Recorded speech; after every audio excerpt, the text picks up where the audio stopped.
beer has become more than a cold drink. Yeah, it's awesome. It's our desert nectar.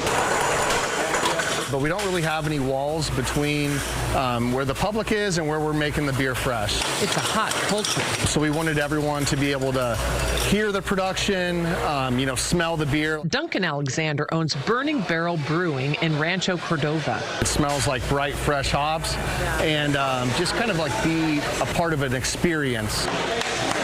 He's been pouring pints for 7 years with his parents here. You know, we're a family-owned business, so me and my mom and my dad started up the company. Right here is actually our walk-in cold box. But even the most carefully brewed business plans are being tested. It seemed like when we were prepping to open and had just opened, every other week there'd be a new announcement of like new brewery opening up, and we actually started to get like a little like, oh wow, like there's a lot of people opening up breweries, like is there enough demand? Today, there's a sobering shift in the once booming beer industry. According to the Brewers Association, more breweries have dried up than served up.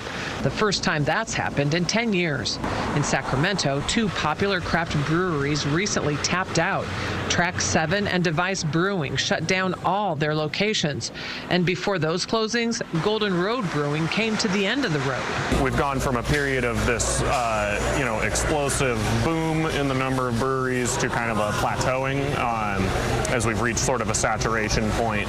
David Weiss is the president of the Sacramento Area Brewers Guild. His West Sacramento brewery went out of business in 2022.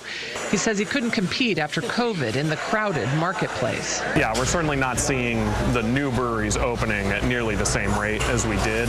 Challenges include the rising costs of raw ingredients of grain, hops, fruit, and equipment for brewers, business insurance, and customers not spending as much in these tight times.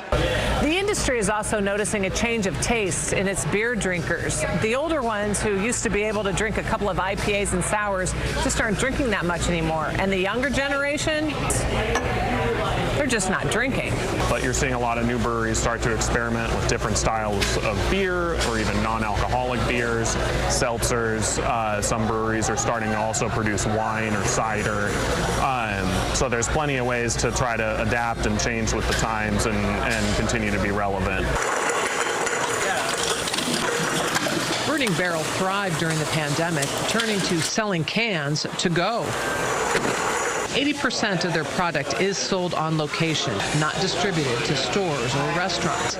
Alexander believes that's what saved them after the COVID rush, when a lot of Sacramentans were drinking. It really took our brand to the next level at that time. On to the next level with a second location that also has a distillery. And at the end of the day, for us, what we've seen, customers just want a memorable experience. Is there a future for craft breweries? Absolutely. I'm excited for the future of craft beer. In Rancho Cordova, Michelle Bandur, KCRA 3 News.